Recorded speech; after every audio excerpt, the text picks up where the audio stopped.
What is up, Earthnoids and Spacenoids? I am Midnight Hatter, humbly filling in for your simple new type. In this episode, we are diving back into the Universal Century and the first Neo Zeon War. Last time out, Judo and the Gundam team went through the desert and ran into some Zeon remnants that didn't stand a chance against their modern-day mobile suits. They also made it to Dakkar, where Judo ran into Lena, and both were shot by Haman. The core fighter was shot down, leaving them dead in the water. In this episode, we will see the conclusion to the attack on Dakkar. Roux will also abandon the team, while Glemy runs into the blue unit of the African Independence Front. So let's get into this. Hayato Kobayashi comes in spreading Minovsky particles everywhere. Haman, with Minevazabi on board, is prepping to bail from Dakkar as they fight against Hayato's Garada-class aircraft. Haman fires missiles, and as the Garada dodges, Haman notes that the pilot must be very skilled since he can maneuver such a big ship so swiftly. Garada-class ships are big boys, and they usually move quite slowly. She gets a message that August is in a dry zone nearby. Puru and Mondo go searching for the core fighter. Meanwhile, Bicha and Mondo steal some Dodai Kais from Karaba Nemos. One thing to note is the difference between the Dodai and the Dodai Kai is that the newer model can carry 2 people. Puru and Mondo find the core fighter washed up on shore. She tells Mondo to get a first aid kit. Lena wakes up. Puru tells her not to wake up Judo. She takes her onto the island away from Judo and Mondo. She is starting to once again become jealous. A little while later, Roux and the others find Mondo and they wake up Judo. He goes rushing off into the forest, or jungle. I'm going to guess that it's a tropical jungle since they're close to Dakkar in Africa, but who knows what half a dozen colony drops have done to the flora on Earth. Puru and Lena find a small hut, and inside, Lena picks up a stick and points it at Puru. She knew that she was up to something this whole time. She's jealous. Jealous of how both Judo and Glemy treat Lena like a princess, while she is treated like a soldier. Lena understands that Puru can't help it as a cyber new type. The two scuffle as Judo comes running in. He calms her down by saying that they can all be siblings and no one has to get hurt. She begins crying about how unfairly she has been treated. While this is happening, the Gundam team is out fighting. Everyone can sense it, even Lena. She tells Judo that he must go out and fight. Puru says she will watch over her. I know that she just learned her lesson and everything, but are you sure this is a good idea? Judo goes back to the core fighter, but it's still busted. He gives it a good old whack and it starts up again. You gotta love that cliche. Less than 10 episodes ago, Mondo did this exact same thing to the cattle mobile worker. Keep playing the hits, Double Zeta. Glemy is attacking the team, but Judo in the core fighter comes in to help. They need the core base. Everyone links up and uses their new type powers together to find the core base. Mondo in the Mega Rider grabs the core base, and that's when the team senses something. It's the Argama. It's finally made its way to Dakkar. Bright preps the high mega particle cannon. Meanwhile, the team brings in the core base, but that's just when August arrives with his team and the Dryzen. Back in the jungle hut, Lena is starting to get a fever. Puru goes out for a brief moment to get a cold cloth to cool her down. The Argama fires its mega particle cannon towards Haman's Sadalan-class ship. The team has enough time to transform. As Glemy tells August to pull back, Judo slices through his sub-flight system with his beam saber. One of Glemy's men, Pola, is attacked in the Dowage. She goes down but finds a Dodai Kai and uses it to escape. Roux in the Zeta Gundam begins fighting Glemy. As the two grapple in their mobile suits, Glemy does a little sweet talk to Roux and tricks her. He attacks her and gets away on her Dodai Kai. Pola in the Dowage attacks the Zeta, but Roux shoots down her Dodai Kai. Her Dowage begins going down in the direction of Lena. Puru runs back, but there's nothing she can do. The hut Lena was hiding in exploded, along with the Dowage. Glemy says this battle doesn't sit well with him. Judo rushes to find Lena. Puru approaches him, giving him a glimpse of hope for a brief moment. Judo is somewhat in delusion about the entire situation. Glemy comes down and finds out that Lena has been killed. Judo tells him that Haman even shot her. Glemy takes off and sees Haman and her Sadalan make their retreat. We are starting to see the roots of Glemy's rebellion start to blossom. Surely Glemy didn't think it was all about bloodlines, but being third-generation Zeons, he's starting to realize that he is indeed a Nepo baby. Remember, Glemy comes from a royal family, but he was adopted. He carries the name, but he didn't completely grow up with it. We see this in the plot to assassinate Girin when the Toto family started gaining more power due to the family adopting a child. Certainly Haman is starting to be someone that Glemy can't trust. Judo is still in denial, but Roux comes over and begins to give him some tough love. The team mourns in front of the burning Dowage. The Argama makes its escape from Dakkar. They are awaiting instructions from the AWOL. Ever since returning to the Argama, Judo hasn't left the cockpit of the core fighter. Everyone wants to give him a little bit of time to mourn, but Roux is tired of his pouting. Puru tries to prevent Roux from intervening, but it's fruitless. They open up the canopy to see Judo's arms beaten and bloody from punching a monitor. Judo runs away and says that no one can understand his feelings. Astanaj gives him a nice, "we all love you, but you're acting crazy" tackle. Glemy and Haman are meeting. They don't want the Argama to meet up with the rest of Karaba. She wonders what happened to that girl, and Glemy mentions that she is dead.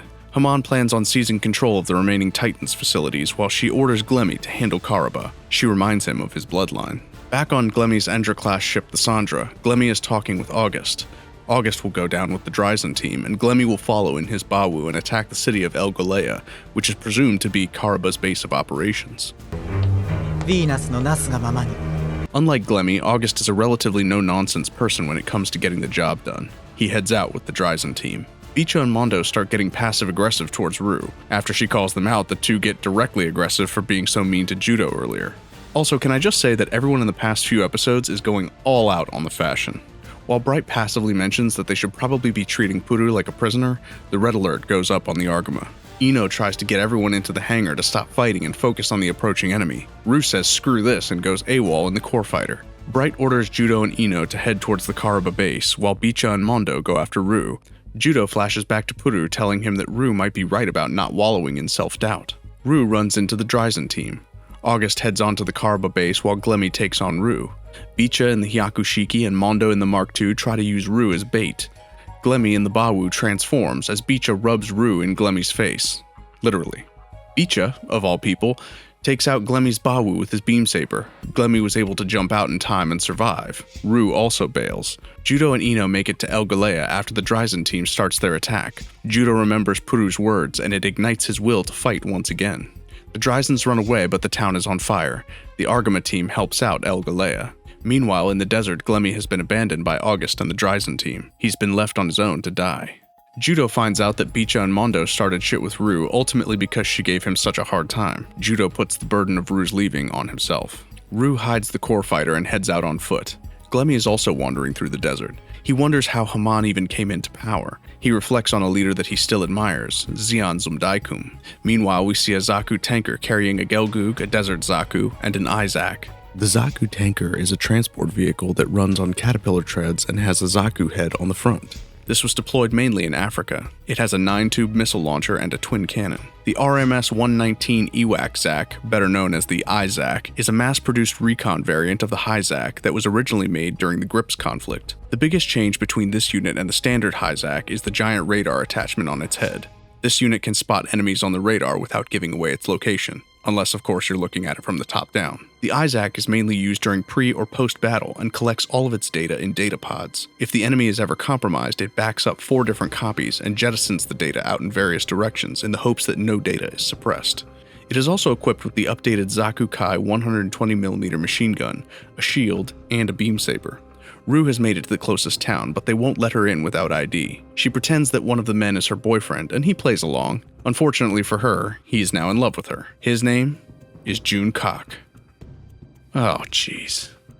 In the hangar, everyone is bickering as they have to do more because Roux isn't there. Puru wastes a lot of oil. They need to make a stop to resupply. June takes Roux underground to the subterranean part of the city. Meanwhile, the Blue Unit forces Glemy to infiltrate the underground city and find their control room. They are a part of the African Independence Front and they want to reclaim the city. While underground, Glemy notices Roux. As June tries to hit on her, Glemy comes in and punches him in the face. He takes Roux and they run away together.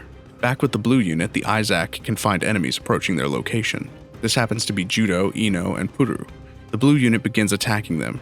Puru and Judo are currently using the Zeta Gundam. While they battle, Glemy notices all the fighting. Roux tells him that he took his eyes off the prize and can't handle her, so she bails. Ino and L take on the Desert Zaku. The Gelgoog shoots its bazooka at the Zeta, but Puru can react faster than Judo. L and Ino come in to help the Zeta. They take out the Gelgoog. Glemy heads back to the Zaku tanker and rushes to the battlefield, but not before the Argama team can retreat. They head to the town to go find Roux. Glemy and the Blue Unit meet up with Dido, the leader of the team, who is in the Gelgoog. Before dying, he asks Glemy to fight for the Blue Unit. He dies in Glemy's arms. Elo, a Blue Unit team member, is testing Dido's old Gelgoog, as it is still functional. Elo says that Blue Unit member Gadib Yassin will be coming soon, but Glemy tells him not to let his guard down around the Gundam. Roux heads back to the core fighter to find that Judo and the gang just left billion-dollar mobile suits lying around with the keys in the cockpit like a toddler in a hot car. Bright orders Bicha and Mondo to head out in the core base and core top to retrieve the core fighter. Remember that they can't transform into the double Zeta. Bright says he doesn't care about Roux, he just wants the fighter back. Glemy buys June a drink as they have both been rejected by Roux, but June laughs at him and Glemy punches him in the face again. This punch allows Puru to sense Glemy nearby. As they find him, the Endra along with Gadib Yassin's team come in to raid the city. With the help of Neo Zeon, they plan on taking the city back. August is manning the Endra. Wait, roll that back? Absolutely savage. This might be the most brutal civilian death scene in Double Zeta thus far. Elo notices that Gadib Yassin isn't trying to recapture the city, but is rather tearing it apart. Elo begins turning on his Blue Unit teammates. Glemy runs in front of Gadib Yassin's douage and demands that he take him to August. The Gundam team heads back to their mobile suits to find that Roux hid them under the sand. She yells at them for leaving their mobile suits out in the open like that. Everyone heads out in their mobile suits to help save the city. Meanwhile, Elo in the blue Gelgoog is taking care of business. August, looking like he's seen a ghost, now relies on the flowery language that Glemy uses. The no-nonsense man is caught up in gloating about Glemy's death. Gadib Yassin heads out along with August and the Dryzen team. Oh snap! Glemy has a sharper tongue than I'd imagine. Gadib Yassin and Elo meet on the battlefield. In their conflict, they want nothing to do with the Franks, but Gadib and Neo Zeon are teaming up with them to take down the city. He demands to know why. The battle intensifies. Judo fights Gadib Yassin. Glemy Toto comes in and uses the beam tomahawk on Judo, but Ino and Puru come in with the Dodai Kai and block the attack, destroying the subflight system in the process. Puru and Ino get out before the Dodai Kai explodes. That is when Mondo and Bicha come in. Now that the core fighter is here, they are finally able to transform into the Double Zeta Gundam.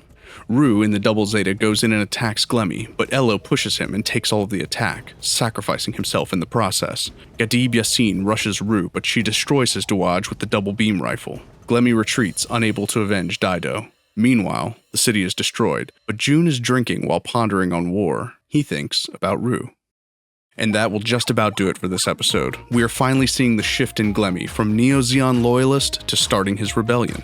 The Blue Unit sees Glemy as the one true ruler of Zeon. After learning that Haman shot Lena and about her overall Nepo baby attitude, Glemy is losing his faith, but it's clear that he still believes in Kontolism and the words of Zeon Zum Daikun. In our next episode, Fa and our favorite autistic vegetable return, and Haman must hate potatoes because she decides to drop a colony on Dublin, Ireland of all places. Can Judo and the gang stop the drop? No, they can't. But let's be real, you guys want to see that colony drop, you sick sadists. This has been Midnight Hatter with a huge thank you to Simply Newtype for allowing me to share this episode with you guys. It's not often that I get to take a break from GUNPLA to talk Double Zeta. That'll do it for now, Newtypes. Remember, don't be like Bicha and Mondo and use a woman as a shield. Peace.